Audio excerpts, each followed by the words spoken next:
प्रश्न चल रहा है कि धीरे धीरे रे मना और धीरे सब कुछ हो। आज नाम लिया है, किसी ने 6 महीने हो गए, किसी ने सतनाम मिल गया है, किसी को प्रथम मंत्र मिला है और किसी ने 10 महीने हुए हैं, किसी ने 1 वर्ष हो गया, किसी ने 2 के। जिन भक्तों को 1 वर्ष से ज़्यादा हो गया, 2 वर्ष हो गए हैं, आज उनके सुख सुनना, उनके मुंह का थूक सूख जाएगा अपने सुख बताते बताते। इतने सुख देता है परमात्मा।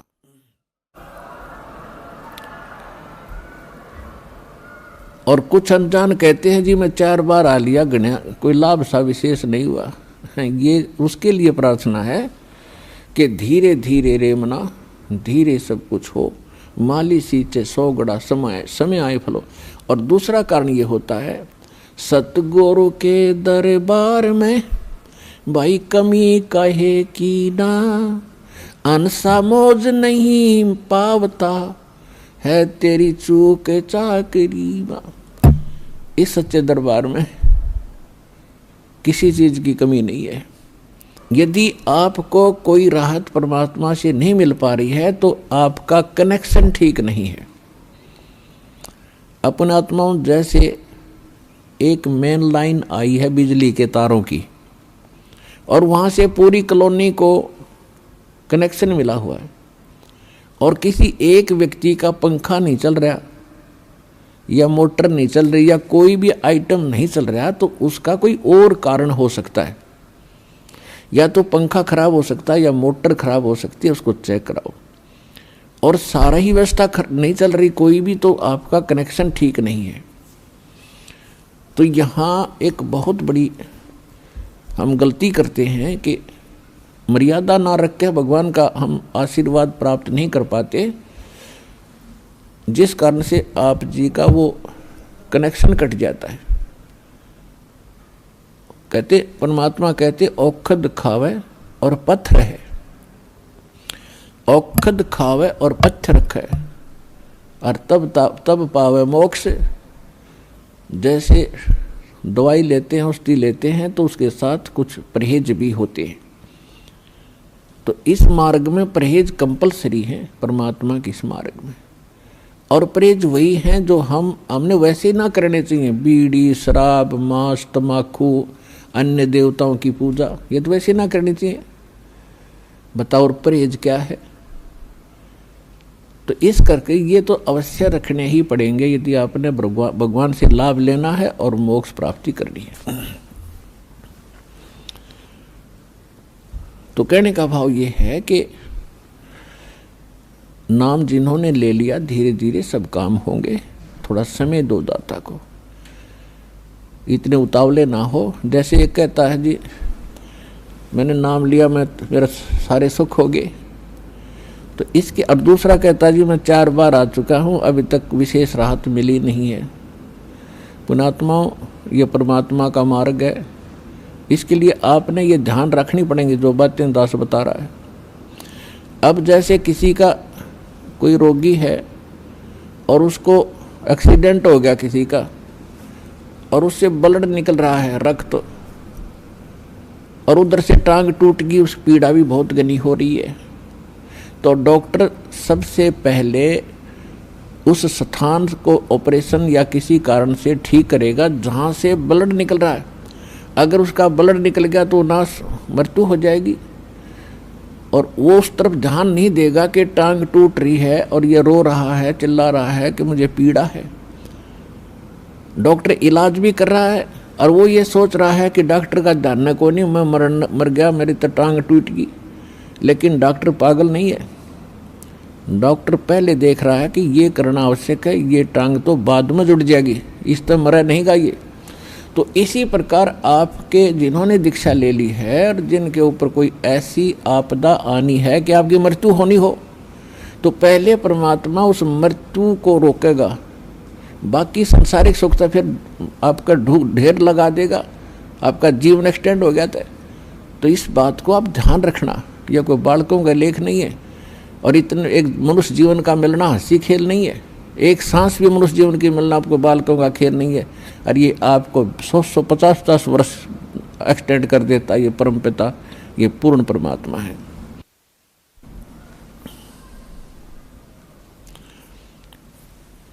तो पुण्यात्माओं, इन बातों पर ध्यान रखना जो दास आपको गाइडलाइन बता रहा है। तो इस प्रकार जिनको राहत नहीं मिल रही है वो ये ना सोचो भगवान का ऑपरेशन चालू नहीं है।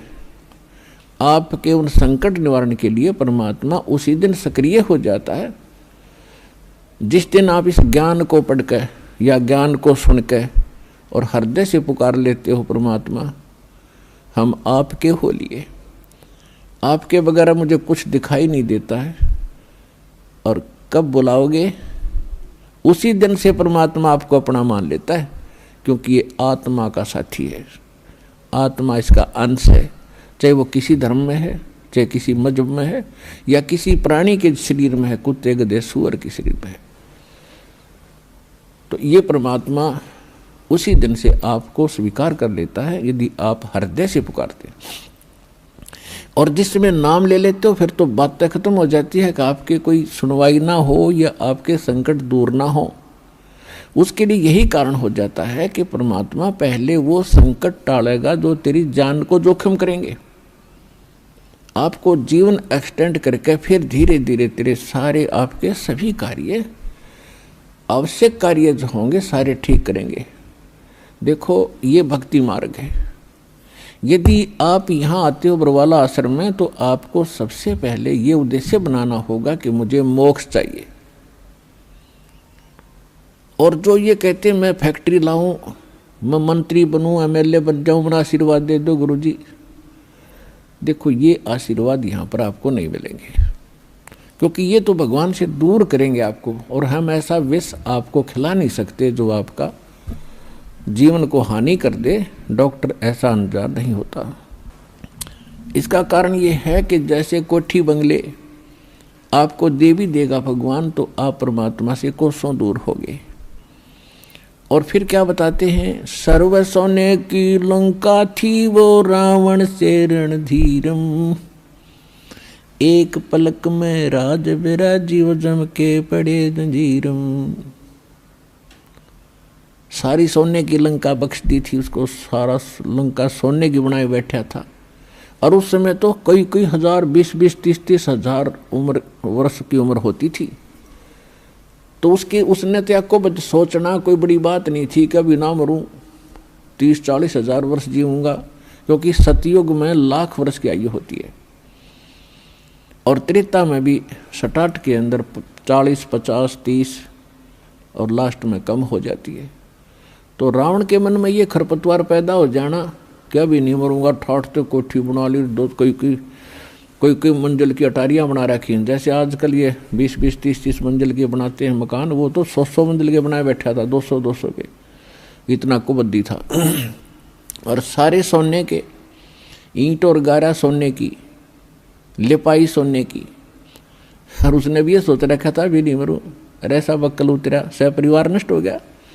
तो कहने का भाव ये है, परमात्मा कहते हैं कि क्या मांगो कुछ थिर न रहाई, ये देखत नैन चला जग जाई, 1 लख पूत 1.25 लाख नाती, उस रावण के दीवान बाती। परमात्मा कहते क्या मांगो, हमें बताते हैं कि क्या मांगोगे। रावण जितने धनी भी नहीं हो सकते, और ऐसे शक्तिशाली सिद्धि युक्त भी तुम नहीं हो सकते। और उसकी क्या दुर्गति हुई, और क्या मांगना चाहिए परमात्मा से। भक्ति दान गुरु दीजियो, देवन के देवाओ, जन्म पाया भूलूं नहीं, करहूं पद सेवा हो। और फिर क्या मांगे, साईं इतना दीजियो, जा मैं कुटुंब समाए, हम भी भूखे न रहे, अतिथि न भूख हो जाए। इससे अधिक मांगने की आवश्यकता नहीं भगवान से। अब परमात्मा ने सारा पता है कि इस बच्चे को क्या आवश्यकता है और कौन सा वस्तु देना अनिवार्य है, और कौन सी वस्तु ये मांग रहा है, इसके लिए ये फायदेमंद है कि नहीं। जैसे डॉक्टर के ऑपरेशन यानी उपचार के अंदर रोगी ने अपनी नहीं चलानी चाहिए, डॉक्टर की ही चले, जब डॉक्टर होगा तो सही वो। और डॉक्टर के उपचार के अंदर बीच में कोई टांग अड़ाता है अपनी कि नहीं नहीं मत ऐसे कर दो ऐसे कर, तो वैसे करवा ले, लेकिन उसे लाभ कुछ नहीं होगा, वो रोग नहीं कटेगा। तो इस प्रकार से आप जिस दिन यहाँ आ जाते हो आप उपचाराधीन हैं और आपका रोग कौन सा है? जग सारा रोग यारे जिन सतगुरु वेद न जाण्या, जग सारा रोग यारे, जग सारा रोग यारे जिन सतगुरु वेद न जाण्या, जग सारा रोग यारे। कौन सा रोग? भाई जन्म मरण का रोग लग्या है या तृष्णा बडरी खांसी, जन्म मरण का रोग लग्या है या तृष्णा बडरी खांसी, आवागमन की डोर गले में या पड़ी काल की फांसी, जग सारा रोग यारे जिन सतगुरु वेद न जाण्या, जग सारा रोग यारे। भाई देखा देखी गुरु शिष्य बन गे, किया ना तत्व विचारा, देखा देखी गुरु शिष्य बन गे, किया ना तत्व विचारा, गुरु शिष्य दोनों के सिर पे यू काल ठोके पंजारा, जग सारा रोग यारे जिन सतगुरु वेद न जाण्या, जग सारा रोग यारे। भाई साचा सतगुरु कोई न पूजे, इन झूठों जगपतियासी, साचा सतगुरु कोई न पूजे, इन झूठों जगपतियासी, झूठ अंधे की बा गई अंधे ने, ये मार्ग कौन बतासी, जग सारा रोग यारे जिन सतगुरु वेद न जाण्या, जग सारा रोग यारे। भाई सार शब्द सर जीवन बूटी, घस घस अंग लगावे, सार शब्द सर जीवन बूटी, घस घस अंग लगावे, कहे कबीर तुम सतकर मानो, ये जन्म मरण मिट जावे, जग सारा रोग यारे जिन सतगुरु वेद न जाण्या, जग सारा रोग यारे। तो इसमें ये स्पष्ट कर दिया परमात्मा ने कि आपको कौन सा रोग है। क्या बताया है कि जन्म मरण का रोग लगा है और यह तृष्णा बढ़ रही खांसी और आवागमन की,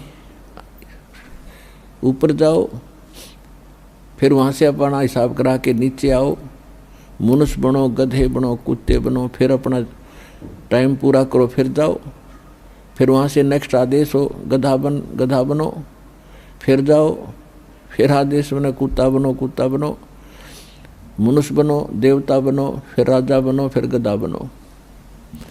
कहते ये आवागमन की डोर गले में या काल के कर्म की फांसी आपके लगी हुई है और इसको केवल परमात्मा पूर्ण ब्रह्म सत्य पुरुष कबीर परमेश्वर के अतिरिक्त कोई ऐसा भगवान नहीं है, देव नहीं है जो इस रोग न काट सके।